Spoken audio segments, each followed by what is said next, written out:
So we're going to talk about a couple of off-angle punches, some different strikes. We talked about a lot of kind of the meat and potatoes. I'm driving my hips. I'm talking about punches, palm strikes, elbows. Those are very common, and they're fantastic. They're fantastic. But one thing that we'll discuss later on is that sometimes I've got to take whatever angle is given to me. If I'm falling off balance, how can I throw a couple of strikes there? So we're going to look at two basic positions of striking that you don't see as commonly. One's going to be referred to as the meat of hand strike. So I'm essentially hitting with the thumb side of the fist as opposed to the pinky side like a hammer fist. And then also the back fist, right? So where I'm actually going to hit with the back of the hand. Now, if you haven't done these a lot, you're going to want to take some time and train them and practice them. They can be a little weird. They can put you into certain positions that might hurt the shoulder a little bit or not necessarily injure it, but just feel uncomfortable. But what ends up working with these and what's wonderful about these is when we get into a dynamic situation like a self-defense situation, I can utilize these as I'm moving in places where there might not be other strikes. So the first one we'll talk about is a meat of hand punch. Right, now the meat of hand punch, again, you're going to make the same exact fist you would normally make, right into here. But the difference is going to be, it's going to be essentially almost like an uppercut motion where I'm going to take my hand straight up and through. But the difference is going to be now I'm going to hit with the fist here, straight up, right? So it's a little shorter. Now look, I'm not going to do this standing up in any type of natural position. This is, for whatever reason, maybe I kicked him in the groin and he was hunched over and I'm looking for an easy shot this way. If I'm on this side of Alan, if we're looking at his head here and I have him bent over, if I throw a closed fist punch to the back of his head, I'll probably just screw my hand up in the process.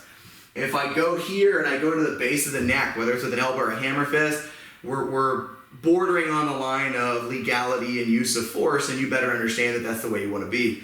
But if I have another option, another strike, and especially if my hand was down when it started, bang, I can take this and I can kind of chop him right across the nose and at least, again, cause a little more of a disruption. So the way this is going to work is going to be relatively simple. I'm going to go ahead, I'm going to take my hand and put it on the back of the palm from a focus mitt. I'm going to make a nice tight fist from this position, and I'm going to drive my hips, again, just like I would. I'm always generating my force the direction I want.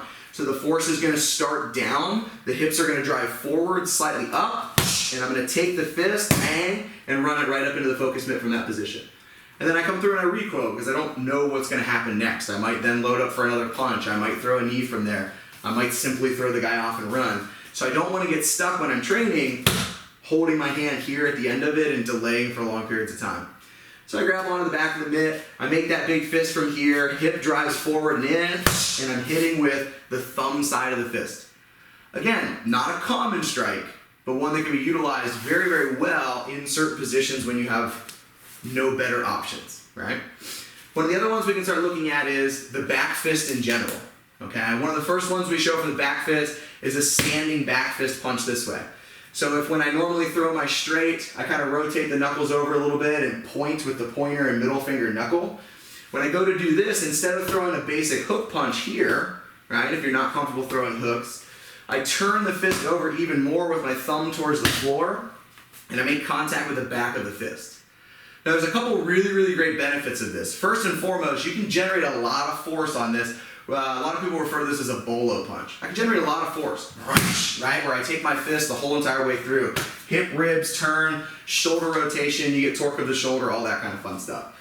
From this position, it's super powerful, right? Everything goes and cracks through good and hard.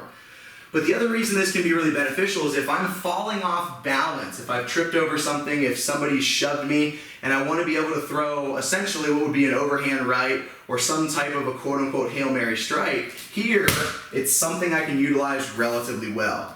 It doesn't involve a lot of targeting. If I hit with the end of my wrist, so be it. If I hit with the back of my hand, so be it. As I'm falling, I'm just collapsing that entire arm across the head and across the jawline.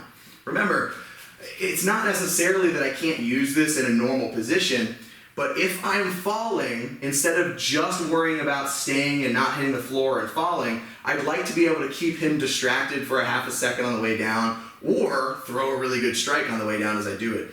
So again, these are little kind of angles that you can fit strikes in that you wouldn't commonly do so. So the bolo is one of them. I turn the hip over, boom, I hit my strike there. When you're training this, start slow, nice and easy, feel it out, and then play around with it again. But remember, it's just thumb down, slight bend in the elbow, and look, it's the hips and the ribs that turn through. If I were to go from the other angle, it's the hips and the ribs that turn through and show you where all that power's at, okay?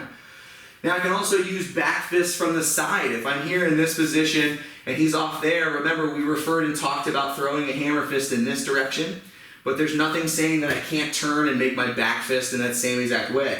Again, if he's here in nice and tight, he's grabbing on or he's attempting to grab on here, if I can't get the elbows straight up to get into that position, but I can turn and drag the knuckles across the face and at least make him flinch or move, it's a decent idea. It's something you can fit in there. So I can practice this kind of same idea. He's going to hold almost like it's an uppercut or a hook. I'm going to be right here to the side. You can start hands up, hands down. Hips are going to turn and rotate, and the fist is going to go straight from where it was right back into wherever my target was. So we're just looking at these little options. Use the fist, or use the thumb part of the hand, use the back of the fist, and start learning to fit them into really weird places. That way, no matter where I'm striking, I can find something to fit in there and keep him busy, keep him busy.